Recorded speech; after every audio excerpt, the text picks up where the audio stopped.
Humanity is going extinct. Rocks in the treetop all the day long, hopping and a bopping and a singing his song. All the little birds on Jaybird Street love to hear the robin go tweet, tweet, tweet. Rockin' Robin, tweet, tweet, rockin' Robin, tweet. How did that video make you feel? How did the music make you feel? I have always been infatuated with 40s, 50s, 60s music since the time I can remember. And it always made me feel really nostalgic. And I was thinking lately, why do I get that feeling when I hear that music when I didn't even live in that time period? So it's like, what am I being nostalgic for? I feel like it's nostalgia for something in the human soul. Because when you listen to those songs, you feel soul, you feel genuine love. A lot of the times those songs are about love. And if you pay attention to the lyrics and you compare those lyrics to the way an average human speaks or what they listen to today,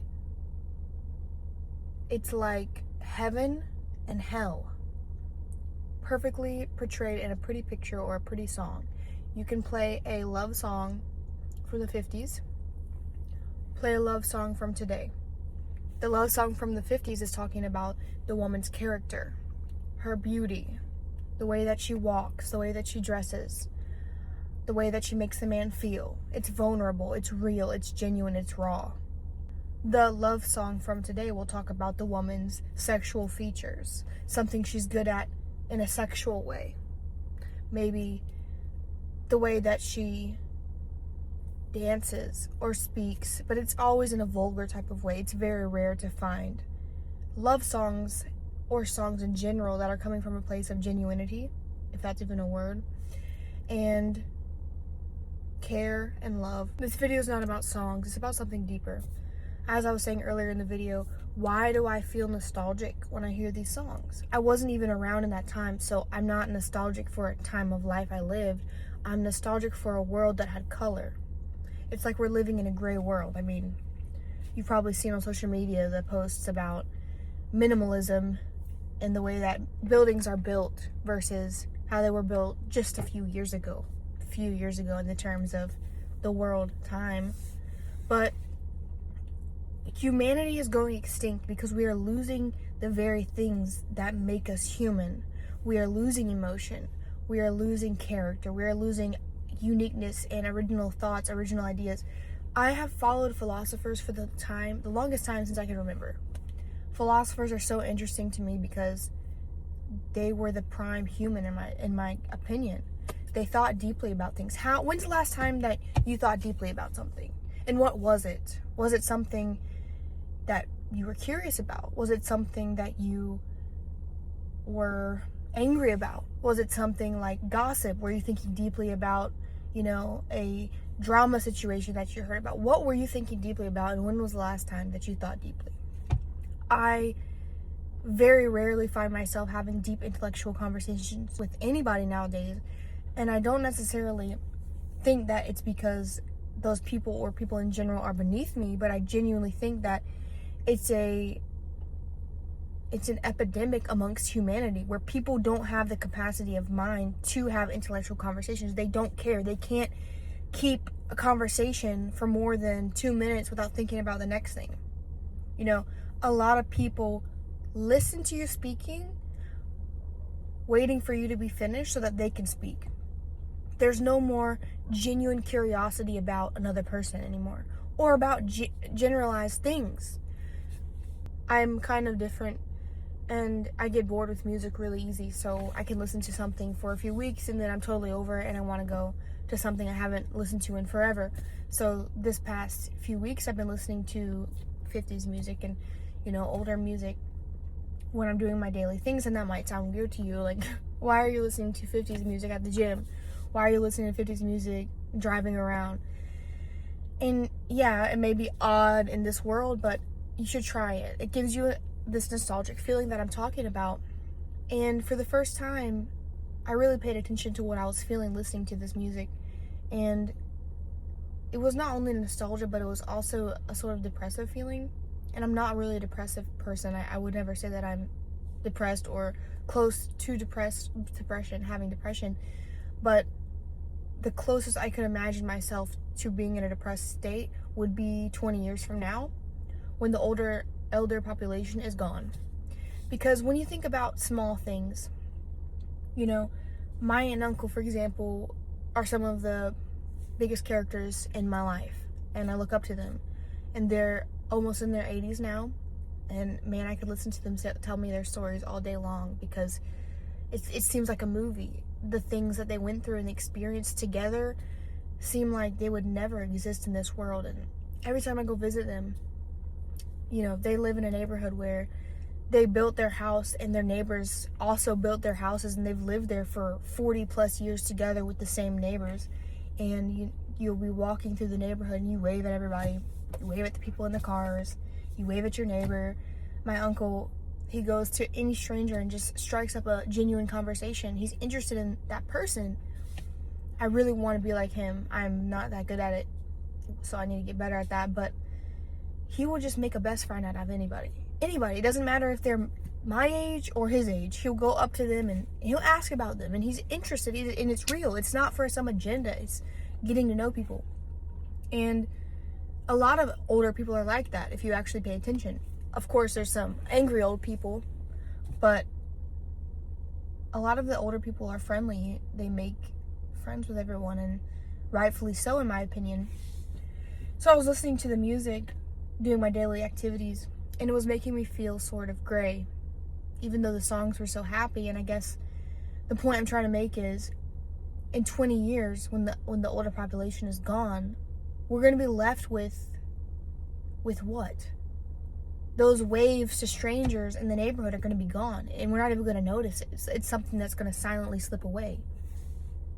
The friendliness from the old man in the elevator, that maybe you think is creepy, but it's genuinely just him trying to be a human being. I'm not discounting the creepy old men, but there's plenty of older people that genuinely are like humans. They want to connect with people, and that's going to slowly disappear. And what are we going to be left with?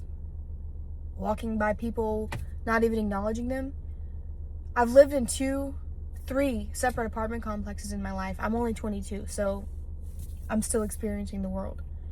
But I'm very observant. And I lived in 3 different communities.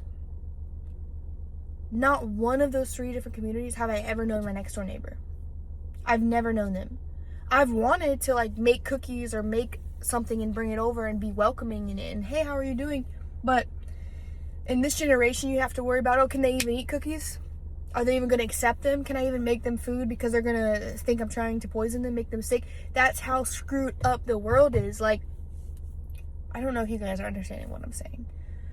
But really take a minute and imagine the world when it's only our generation, maybe one back, walking around. No one knows how to have conversations. No one wants to have conversations. No one has any genuine hobbies anymore. Everyone's addicted to their phone. No art is being made anymore. AI is going to take that over. It's just depressing. And I'm not trying to be overly pessimistic. I've always been more pessimistic, to be honest with you guys. I'm being completely honest, and I'm not bragging because honestly that could be seen as a negative aspect of myself, but I'm just being real honest with you guys. I've always attracted more optimistic people in my life, and I guess that's where, yin and yang balance comes in. You need an opposite and you need a positive and a negative to create a whole. And I can't help but just look into the future of the world, and I just look at it as like this gray world that once had color, but it's not going to ever have color again because so many aspects of modern society are stripping the color away. When I went to New York City, I would walk around and, I don't know what you guys would do in New York City, but I would look up, and you can look at the top of the building and tell what the oldest building was simply because of the architecture of the building. And always, without a shadow of a doubt, the older buildings were intricate, detailed, beautiful. These humans created this art with their hands. I can't remember, I don't know anybody that creates art with their hand. That's my age, 22 years old. I'm 22. We are in the prime, And